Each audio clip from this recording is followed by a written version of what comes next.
Now, Pavarotti was a good friend. Hello, welcome to The Revealing. I'm your host, Pavarotti, here to discuss the Idaho 4 case. As a disclaimer, this channel is for entertainment purposes. These are my opinions. I'm not here to slander anyone. Probably will speculate a whole lot on this one. Because if you've watched my last couple of videos, and if you haven't watched them, I strongly suggest you go back and watch them before you watch this one. You'll see that I've been diving into the roommate's connection into the case. And from the beginning of this, I have kept my blinders on about the possible involvement of the roommates in this atrocity. Just didn't want to believe it. But, as I often do in this case, is I take a step back and I clear my mind and I erase all preconceived notions. And then I take a unbiased look at just simply the facts as we know them. And as I go back through and I look at the facts in the case as if I've never seen them before, I let them speak to me. And when I did that, well, it obviously spoke to me like it's spoken to many of you. And when that happens, then I start digging further. Because I have a strong theory in this case of what took place.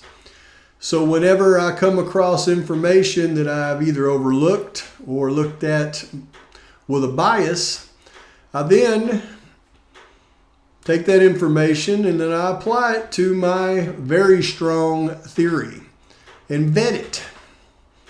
And when I do that, it shows me things, especially when I add it to the true timeline of events in this case. See, that's what makes what I do different than what other people does, is I don't take one little aspect of this thing.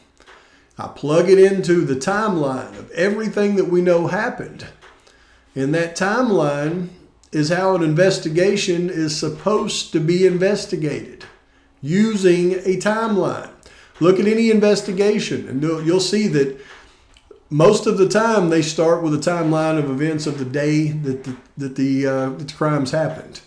And then they expand their timelines out from there. So that's all I've done in this case. And when you add things to the timeline, it tells the story all on its own. You don't have to do too much thinking. So with that being said, I'm going to revisit some of the information that we've discussed over the last couple of videos. And then I'm going to start plugging in some scenarios that I believe took place in this case. So first though, we have to think. We have to think hard. And I rely on the Steve G texts a lot in this case. And the reason I do that is not because Steve G has some profound knowledge more than anybody else, but simply because Steve G did talk to people that were on the grand jury. And the grand jury heard the evidence that the state truly has in this case. The PCA is not it. And we know that because in my last video, we covered what the grand jury said about the roommate's testimony. Said they didn't believe it. In fact, said it was so unbelievable they were thinking about opening an investigation into them. It was so unbelievable. So how can we believe all of the events that took place at the atrocity if we cannot believe the one material witness that described all the events that took place? It was the one witness's statement, basically, that law enforcement relied upon for everything that they did. So, if that witness played a part in this, and when I say played a part, I mean simply played a part as far as information goes. and keeping her mouth shut and possibly misleading the investigation.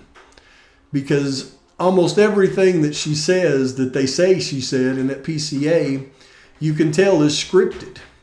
And I'm going to start with the description that she gave of the assailant, because this is something I don't know if y'all knew existed.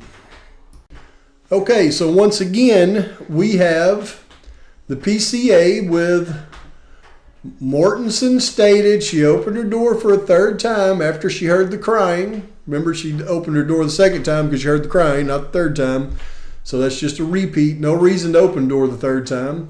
And saw a figure clad in black clothing. Now I want you to pay close attention to this.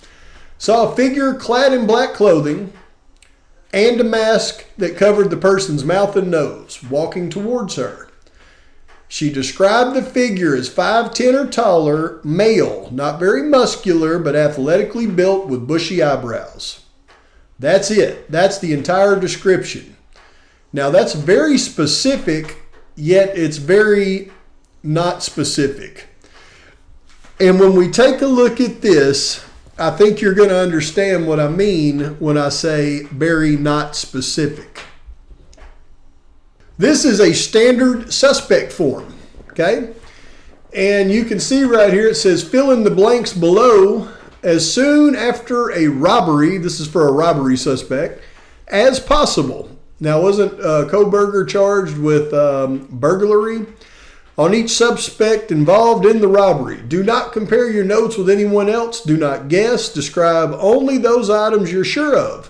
Once completed, give this form to an investigating police officer or your supervisor. Okay, so this is what they always ask you for when you're describing somebody. And it says description of robber. What's the first thing? Their race. What is not in the description in the PCA that Mortensen gave police? He never gave his race. We don't know if he's white, black, Asian, Hispanic, nothing. Age. Never once did she estimate the guy's age. She said male. She never estimated his weight. She said 5'10" or taller. His weight is athletically built but not muscular.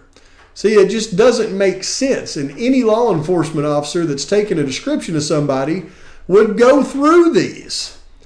Build. Slender, medium, heavy, or obese. Well, I guess we kind of got that with not muscular but athletically built. Eye color. Well, we don't know because she didn't give it. Complexion. Was he light, medium, dark, freckled, ruddy? We don't know. She didn't give it. Hair. Was he blonde? Was he bald? Was his hair short? Was it red? Partially bald? Curly, brown, medium, long, black, straight, other, gray, unkept, wavy, partially gray. Do you see how much detail they go into about the hair? Because it's very important. Facial hair, smooth shaven, unshaven, sideburns, right? A COVID mask, you would still see sideburns. You wouldn't necessarily see the mustache and beard, goatee. Speech, well, okay, he didn't say anything according to her. So we wouldn't have an accent, okay. Scars, marks, and other prominent physical characteristics. Pimples, double chin, freckles, prominent Adam's apple, pock marks, eye pouches, hollowed cheeks, tattoos, dimples, broken nose, warts, heavy scars, twitch, lines or wrinkles, moles, hair lip, birthmarks, baby-faced. Do you know what they don't ask for in this description? Is eyebrows. They don't ask for eyebrows because eyebrows are not a prominent feature when it comes to identifying somebody.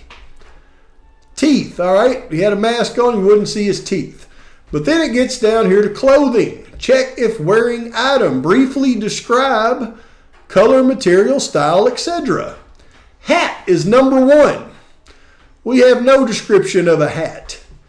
Jacket, no description. Trousers, no description. Dress, no description. Overcoat, no description. Shoes, shirt, no description. Tie, no description.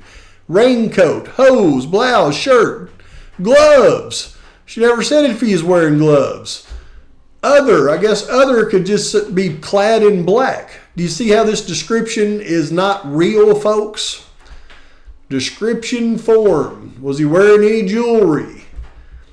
Mask or false face. You said yes, it covered his mouth and nose. We actually got something there. Amputations. Was he missing an arm? Deformities. Right. Did he have a hunchback, bow legs, stiff fingers, lame limp, crippled arms? Personal characteristics. Did it look like he was chewing gum? Was he calm? Was he smoking a cigarette? Was he nervous? Did he have liquor on his breath? Weapons. How about this? Weapons. Knife. Did he have a knife in his hand? Because he dropped his sheath. He should have had a knife, right? Did robber use notes? Wording. Method of escape. Okay, you can say on foot, I guess. He walked towards the back door. Here's his vehicle. Did you get a description of his vehicle? Nothing in a standard form. This is just a standard form for a robbery suspect. Do you think it's not just as integral when it comes to a 4 homicide suspect? I'm losing my mind here as I'm going through this.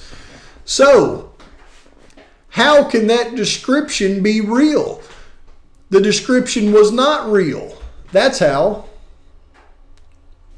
So, if the grand jury is correct and everything that she said is not believable, and the entire atrocity timeline is based on Mortenson's statements. Read it in the PCA, it'll tell you that. They based the timeline on Mortenson's statements, text between Mortenson and Funk, and sightings of the Hyundai Elantra. The Hyundai Elantra sightings we know have nothing to do with this case. If Mortenson's statements are all false or not believable, then they don't know anything about this atrocity because it's all based on Mortenson's statements. So then we have to start thinking. And I brought this question up in the last video, is why would her statements be false? Why would she lie? Was she involved? Was she protecting somebody? Was she frightened? Is the answer the simplest answer in every question?